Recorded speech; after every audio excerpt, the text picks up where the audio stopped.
So in terms of your long-term plan for what FS Group is looking at, what will be your core challenges now do you see? I mean, with what happened in the market now, we talk about the tariff changes, all the rest of the other things that's happening. So would FS has a different type of strategies in terms of achieving or embrace what are the changes that are coming? 係，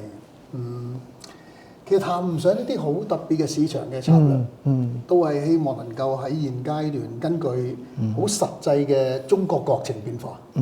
因為好認同就係中國係一個超級生產供應鏈 supply chain 嘅國家。呢一個亦係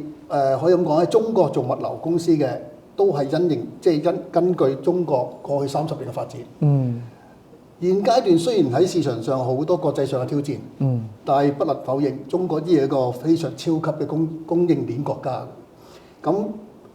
我哋公司都會跟隨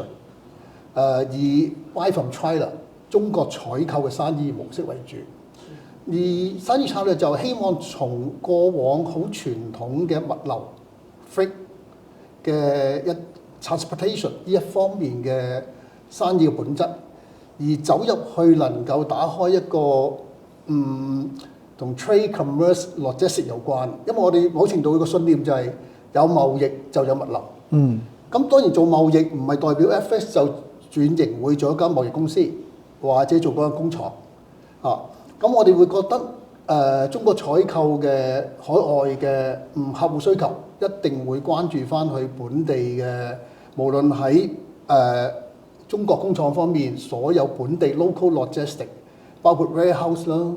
或者一啲倉儲嘅服務，同埋一個有關嘅報關啦，或者甚至一啲 payment 上嘅安排。所以呢啲都會關注，就係希望我哋公司就係能夠喺本身傳統嘅物流方面，再走出一個 trade commerce and logistic 嘅 combination 嘅組合。呢個就係我哋往後一個發展，即係生意發展一個策略上嘅一個 keyword 啦。